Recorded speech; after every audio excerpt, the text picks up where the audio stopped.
Okay, I know I don't normally do this. I don't normally do episode reviews, specifically because, I review the manga every week, and, when the episodes, catch up to the manga, that's always cool to see it animated and everything, so I don't usually talk about the anime, because I feel like I already talked about the manga, but holy crap, right? Right? Right. Right, Barry? Right. Episode 957 of the One Piece anime. I know it's like easy to say this because it just aired and everything, but I think this is gonna go down in the books as one of the best episodes in the entirety of the anime. And I reiterate, episode 957. Okay, we're nearly at 1,000 episodes of the anime, because of filler arcs and, movie tie-in episodes and specials and all that stuff.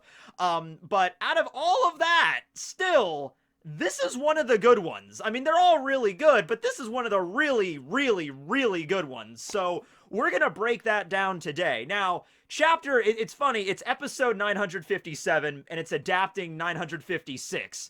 So close. So close. If we would have just dropped one random filler episode way back in, like, East Blue, remember the Dragon filler arc? If that Dragon filler arc was one episode, like short, we would have, like, evened right now. It would be episode 956 and chapter 956. Easy for me, but I'm probably going to confuse the two at some point. All right. So this episode is, of course, adapting the chapter where we find out, it's in between Act 2 and 3 of Wano, and we find out the results of the Reverie. And we find out also about the big news all over the world. We get to see the World Economic Journal's, home base where Morgan's is at. We get to see Fishman Island very briefly when Garp brings, Neptune and all of the Ryugu brothers and Shirahoshi back down there. We cut to Impel Down briefly. We see the revolutionaries. We see all that stuff. And the big culmination of that chapter, the big cliffhanger, was that the Warlord system has been effectively abolished at Reverie because of Cobra and Riku Dole III's speech to everybody.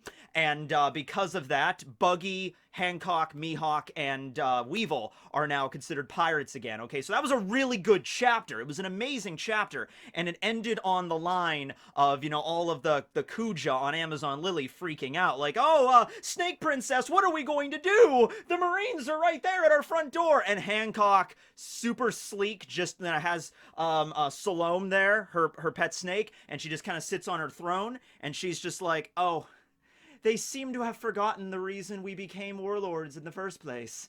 It's because we are strong. And then that was the end of the chapter. Okay, so amazing chapter, and just from the preview from last week to this one, you could tell this was some good animation, right? But oh my god, it blew it out of the water. I've watched this episode probably like just 2 times by itself, and then when gathering the images for this video, I kind of like went through it piece by piece, like scene by scene to like capture everything. So I've seen it probably about 3 times now. And I want to say, one of the big reasons why I think this does so well is it has a relatively fast pace, but it doesn't seem like anything is rushed at the same time, so it's a good balance there. A lot of times when we have scenes that take place in other parts of the world, see, here's the thing with a problem with the One Piece anime. It's not really a problem, but it's just because the One Piece anime has gone on for just so long, sometimes when we cut back to things that have happened years ago, sometimes decades ago, the anime feels like you have to get a refresher in it in some way. Like, for example, at Reverie, this happened a lot. So I remember in the episode of Reverie, when Dalton and Dr. Kureha showed up, we kind of had to dedicate several minutes of the episode to have a flashback to Drum Island. So someone that's watching Reverie that hasn't caught up with One Piece in a while, or hasn't watched the Drum Island arc all the way back in like the early 2000s in the anime, if you hadn't watched that, they kind of give you a brief recap of like Luffy fighting Wapol and the castle and Dr. Hiraluk and how important he was to Chopper, and that's where Chopper comes from, right? So I'm not necessarily saying those are bad, it's just, it kind of just grinds it to a halt. If you're somebody like me, and I'm sure a lot of us that have all caught up with the One Piece story Like, we know what happens at Drum Island. We know who Dalton and Dr. Kreha are when you get to that moment in the anime at, like, Reverie. And that happened a lot more than Reverie. It wasn't just that one particular instance. You know, you got to have little flashbacks to everything. There's a few of those they use in this episode. There's a few flashbacks they use. But whenever they do use them, it's to make a point. It isn't just to grind the episode to a halt and be like, hey, yeah, these characters are reappearing. We haven't seen them in like 700 chapters or 700 episodes, so we're gonna give you a 5-minute recap on who they are. No, it isn't like that. It's like, for example, at the end of this episode, we have a brief recap over the 7 Warlords of the Sea. But once again, it is very fast-paced, and it doesn't slow it down. We have some reanimated scenes from Alabasta. I believe they were reanimated for this episode, but it's very quick. It's just like, yeah, Crocodile was a member of the Warlords. He was defeated by Luffy. He tried to take over the country of Alabasta, where Vivi's from, and Cobra was the leader. That was basically all we got, and we got a few scenes really quick from the Alabasta arc, right, with Crocodile being defeated by Luffy. Mostly Luffy punching out Crocodile. We got that, right? It didn't like, okay, we're gonna stop the episode for 5 minutes, and here's a recap of Alabasta. No. Very fast-paced stuff. Also, something big that they did really amazingly well, and I saw a lot of people commenting on this, right? Scene transitions. Ah! Scene transitions are important, okay? Oh my god, and they are so beautiful in this episode. Let me give you, if you're confused maybe, if you're sitting there and you're like, well, scene transition, who cares about scene transition? Who cares about scene transitions? Well, what happens when you have a really bad scene transition? I'll show you what happens. Taking out the trash at 1:45 in the afternoon. Yeah, see? What was that? It happened in mid-sentence, out of nowhere. There was no wipe. It was just boom, hi, boom, gone. All right, okay. So the scene transitions are very, very fluid here. They just kind of like, one scene just kind of bleeds into another scene perfectly well. A great example of this is when everybody received the news that something had happened to Sabo. Now, we don't know exactly what the news said. That's something that, aside from the abolishment of the Warlord system, we don't know what the rest of the news was. That's what Oda does. He's really clever with that kind of stuff. He's keeping us on our toes, right? He's like, you know, you cut to the World Economic Journal and Morgan's is like, oh, so many big newses today. How are we gonna do this? I know, we're gonna have 2 front pages. Yes, we're gonna have a front page on the back as well, right? And so all that stuff he's going through, and we know about the Warlord system, but there's also something involving Sabo. Apparently Sabo was killed.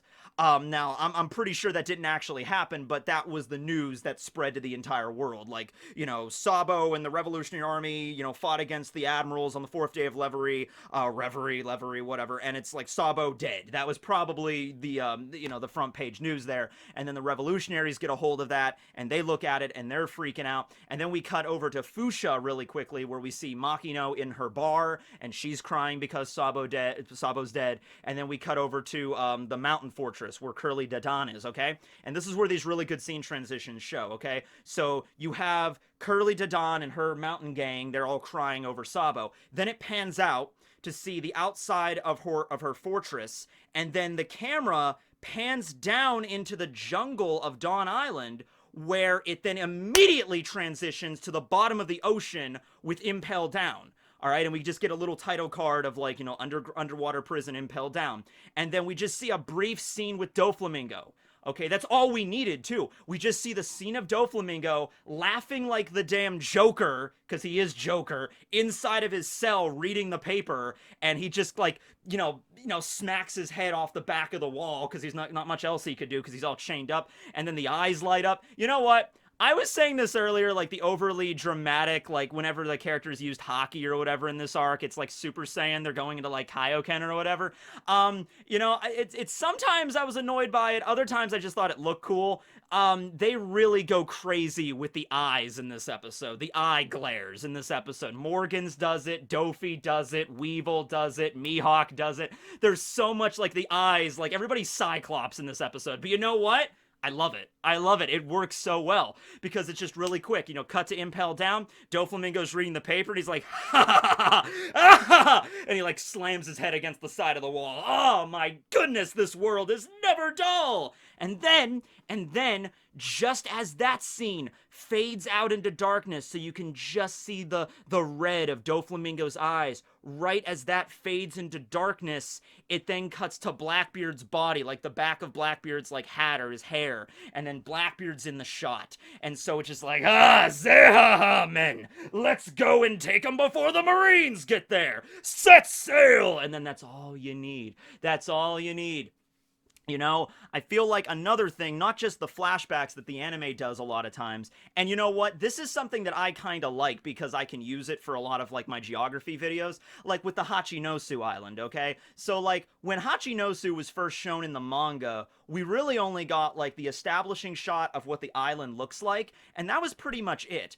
In the anime, they give you more establishing shots. They show you the island from a few different angles. They show you people hanging out on the island, like the pirates, like, you know, shooting targets with their guns, or gambling, or drinking, or just sleeping on the beach. Like, it's a pirate paradise, right? So I like that stuff because I make, like, the geography videos, and that gives me more scenes to utilize. But at the same time, it's like, okay, you're clearly adding extra scenes in to just pad out that episode just a little bit, right? In this, we don't get that. We don't get a lot of that. No, it's just like, look, we're at Impel Down. You guys know what Impel Down is. Now we're at Fuchsia Village. You guys know what Fuchsia Village is. That's where Luffy's from. There's Dadan's place. You should know who Dadan is. Boom. Now we're cutting over to and the Blackbeard Hachinosu. We know all about that, right? And so it's just scene after scene that's really, really well done, okay? A scene that I think was redone pretty damn well, adding some extra stuff to it, but making it way more dramatic, was the scene with Morgans. Okay, so the scene with Morgans is, first off, we get to see the World Economic Journal, like the home base of operations. We get to see that in a little bit more wider view than we did in the manga. And Morgans is, of course, he's ranting about big news and everything. And an undercover Cypherpole agent shows up to give him some, like, a hush money, basically. And he's just like, here's this check. Don't release this story. And Morgans is like, screw you, I'm a journalist! And he just punches out the CP9 member, not a CP9 member, Cypherpole random member. They probably sent like random Cypherpole 4 member or something to Morgans, right? And man, that scene in the manga was already kind of shocking because you didn't expect Morgans to just brazenly attack a Cypherpole agent, right? You didn't, because you didn't know about Morgans. Like, he seemed kind of cowardly a little bit at Totland. You didn't think he was gonna fight, but he's just like, no, you're trying to, you know, limit my big news? News punch! That's one thing we need to do right now. Before we continue, we need to come up with a name for Morgan's special attack. We didn't get it in this episode, okay? We're in the manga, all right? So, gossip punch, scoop punch, just news punch, maybe. Maybe something referencing the fact that he's a bird and he commands a bunch of seagulls, like, you know, float in the coop, you know, and just punch the... I don't know. Come up with a special attack for Morgan's, okay? He needs to have the name for that, right? In the anime, they also added a badass soundtrack, which sounded very familiar to me at first, and it took me a while to realize what they used. It's a remixed version of Bullet's theme when he's wrecking all of the Supernova's collective shit from Stampede. The scene in Stampede when all of the Supernovas are gathered and then Bullet is up on the damn cliff and he's just like, let's do this. And he just charges in and this so creepy, like, orchestral score cues up and it's just like, oh, and then Bullet proceeds to just kick everybody's ass. There's a remixed version of that, like an electric guitar in the background in this episode, as Morgans, of all people, is like punching out the Cypherpole agent, and then, you know, the very Oda-esque scene, all of the journalists gather around Morgans and take pictures after he punches out, after he clocks the freaking government agent. Everyone's just like, oh, big news, Morgans, you're so cool. Everyone's taking pictures and stuff in the background. That's a very Oda-esque thing to do.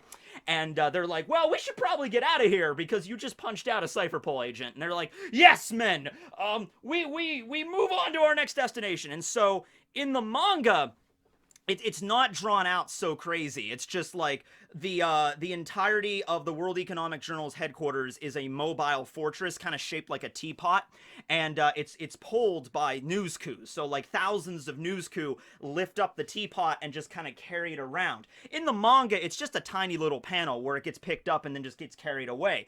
In the anime, it's so dramatic where the entire building lifts off the ground, that heavy metal music is still playing in the background, all the news coups are like flying off, and then as the entire building raises up, the lighting inside goes from like regular lighting to like, you know, like a red kind of like emergency lighting as the building is being shifted and moved. And Morgan's is like bathed in this red light. And he's like, I am Big News Morgans! I am the controller of all news in this world.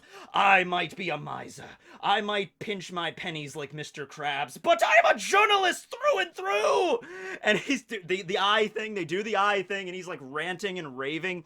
And it's just it builds up, and this happens earlier in the episode too. This happens early on in the episode, and that just builds the rhythm and the theme for the rest of this. You know, like how fast-paced this is going to be, and how this big news is going to echo and shake the entire world at its core. All right? And so that little speech that he does it in the manga too, but just added with the music in the background, plus the ambient red emergency lighting bathing him. This episode really does lighting very well too. Like, there's also a later scene with Kobe that's really good, kind of in the same deal, right? So the lighting is really good here, and so that scene was just, it just so much better. So much better. It takes the concept of the manga of like, oh, it's a giant teapot that flies. All right, well, let's make it dramatic. Like, this whole thing, this giant building is lifting off the ground at once. Let's do something really cool with that. And they did. So at this point, I want to mention some of the people behind this episode, okay? We have 3 names I really want to spotlight here. 2 animation leads, and then a lead of animation direction that I wanted to bring up. So the 2 animation leads I wanted to bring up are Eisaku Inoue and Kimitaka Ito. All right, now, Eisaku Inoue, everybody should know who that is at this point. This was a person that has worked on the One Piece anime since, like, episode 2, like the introduction of, like, Zoro in a big way. Also, episode 312, which was the farewell to the Going Merry.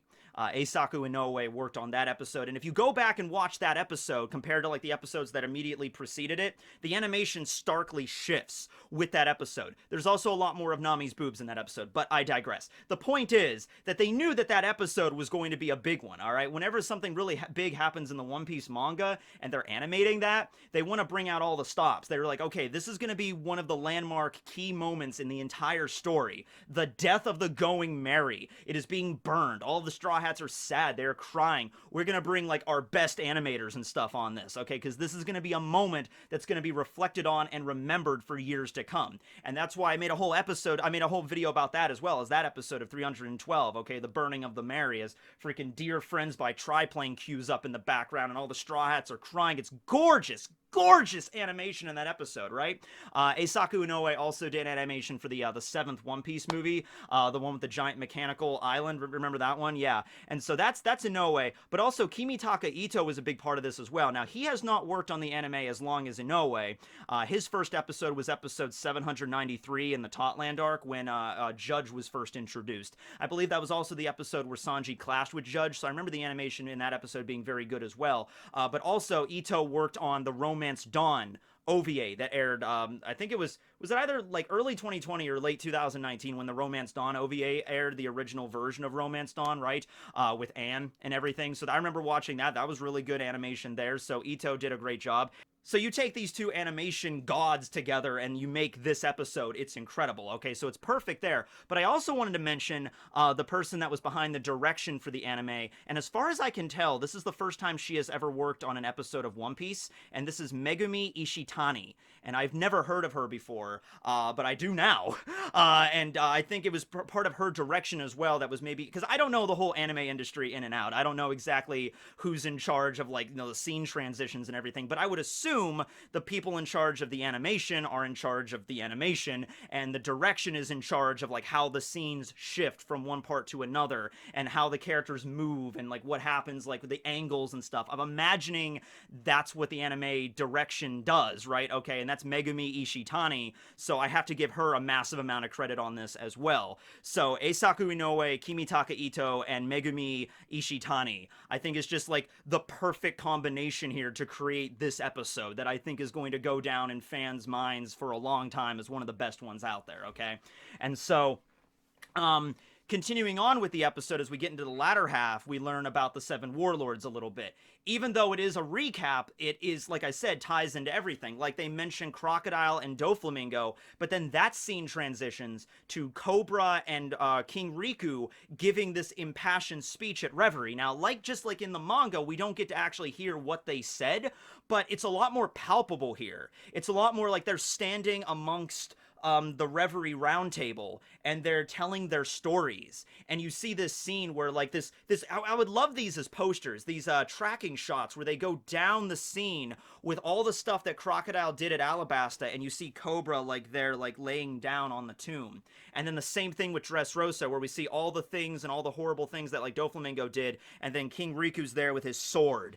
And it transitions to both of them standing up at Reverie giving this speech. So even though we don't actually hear what they say, you understand that they're both giving this extremely passionate speech to all of the kings and queens and rulers of the world at Reverie. Like, this is what the 7 Warlord system has done to our country. It's through that the 7 Warlord system is abolished, right? There's also a really amazing scene, and I missed it the first time watching it, so I would highly recommend, if you've only watched this episode once, go back and rewatch it. You'll probably see a few things you didn't notice before. When they were giving the brief recap on the Warlords, and you see Doflamingo there, Doflamingo's there, and he's using his string powers, and he's, like, laughing, and he's like, ha ha ha, and he's just like, Doflamingo was the ruler of Dressrosa until the Straw Hats stopped him. And right when the narrator says that, it's very minor, you can't really notice it immediately, but Doflamingo's glasses, they crack. So, like, Doflamingo's there, like, laughing, like, ha ha ha, crack, and then it cuts to a shot of the Straw Hats, like, you know, facing off of him, like he had his country and his master plans, and then the crack in his glasses symbolizes that he was foiled by Luffy and the Straw Hats, and all the people that helped out at, like, Cordia Coliseum and everybody, like, that was cool, right? And then we pretty much move to, well, we have a scene with Kobe and Drake, so I gotta mention that. The scene where Kobe, with his shirt, like, he just has his jacket on, so we see his rippling abs, of course. That was also in the manga. We have to see that scene, and then we have the scene where he contacts Drake, and Drake is at Ebisu Town, or right outside Ebisu Town, and he's like, that's where we reveal that Drake is a member of SWORD, and what's going on with Big Mom and Kaido's alliance and everything, and Kobe's there, and he has, like, a big shock moment. He's like, what?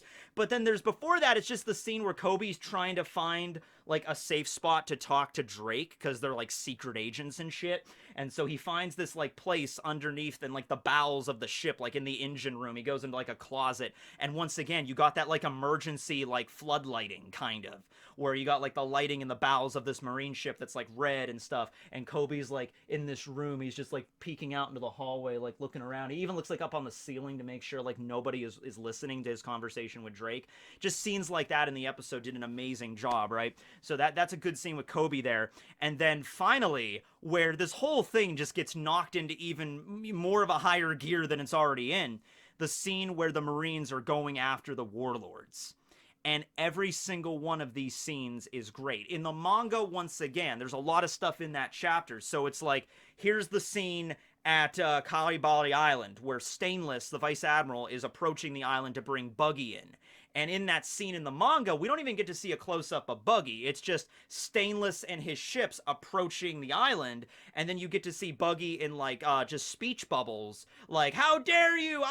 We're gonna fight you to our last breath, but I'm gonna get the hell out of here first, you know? So we only see that, like, in the establishing shot of Kalibali Island, because there's limited panels you can do in the manga, right? And there's a lot of stuff that happens in that chapter. In this episode, it's great, where you actually get to see Buggy, he, like, is like, yelling at Stainless first, and then he does the thing he does with his giant, he basically has, like, a giant tarp that he uses his Bara powers on to make himself seem bigger than he is, but he, like, grabs the tarp and he, like, spirals into the center hall of his entire, like, his big top, like his tent, and he, like, you know, makes his body as big as it possibly can, and, like, the skylight flutters open when he does that, and light rains down behind Buggy, and it falls on his crowd of Buggy's delivery service, and he's like this savior god, and he's like, we'll fight the Marines to our last breath, men!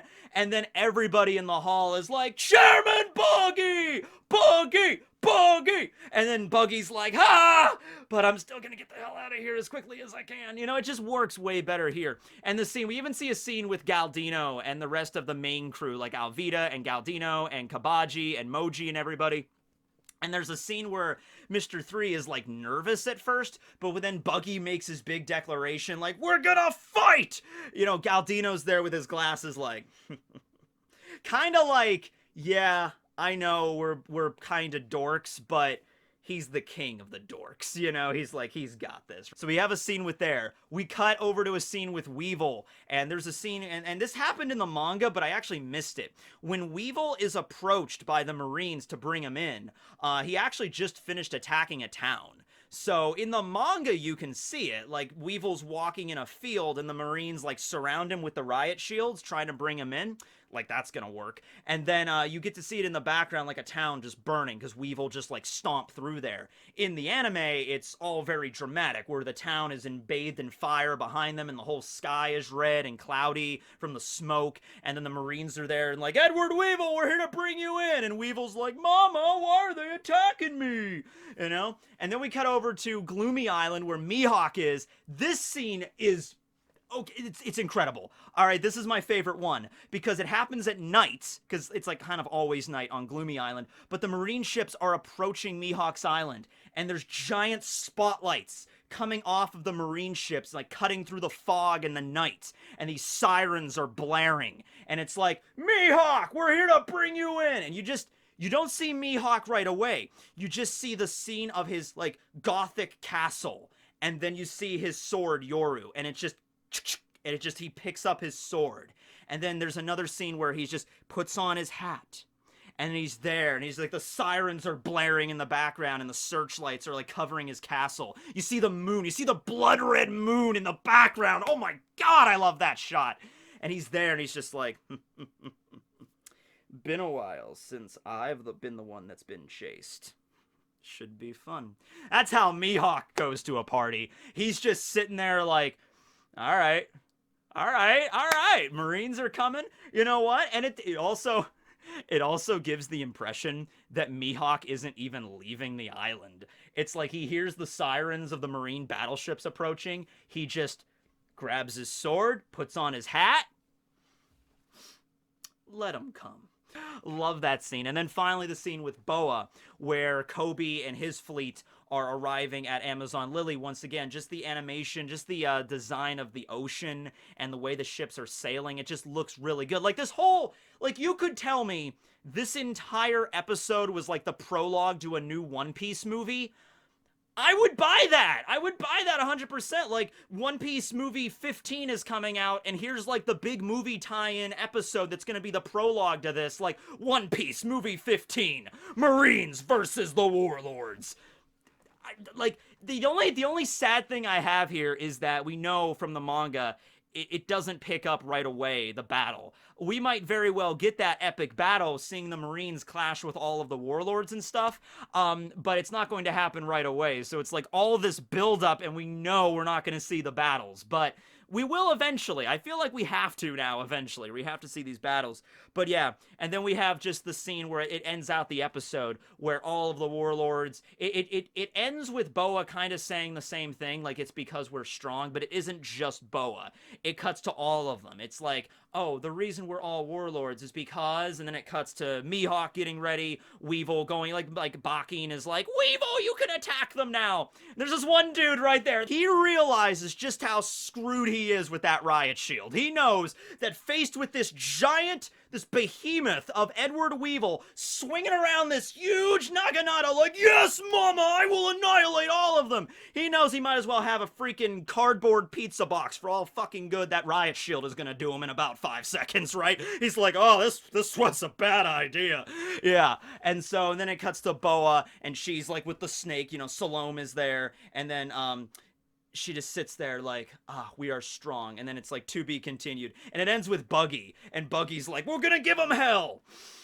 But I'm gonna get the hell out of here as quickly as possible. So that's how the episode ends. It isn't just like one little scene like Buggy's like, I'm getting out of here. No, it's like way more dramatic. And then Buggy's like, okay, cool. We're gonna fight. We're all gonna be awesome. but I'm gonna exit stage left the second I get the opportunity, right? Okay. And so, and then the preview for the next episode looks just as good. We get a shot of Sengoku inside of his glasses, and we see a shot of the Rocks crew tormenting civilians, right? Like the Rocks crew arriving. So we're gonna get the Rocks crew a lot. A lot of them are still gonna be in silhouette. We get a silhouette of Big Mom's boobs focused on in the preview, like Big Mom at like age 30. It like literally focuses on boing, and then it goes up to her body, and then Kaido, and then Whitebeard, and everybody. We get a shot of Shanks as a young kid on Roger's crew. We get Roger himself. We get Odin. We get Whitebeard when he was in his 30s, because we're right about to queue up the Odin flashback. It's going to be the next episode is going to be chapter 957, episode 958.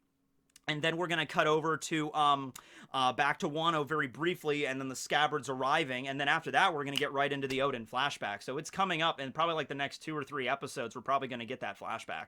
Right, if not the episode immediately following this one, the next one coming up, right? So that animation looks great for the next episode. I think we're going to do really good on this, but oh my god, it was so good. I had to talk about this one, right? Like, I kind of really do want to see, like, a full-length One Piece movie that just shows the Marines fighting the Warlords now. Like,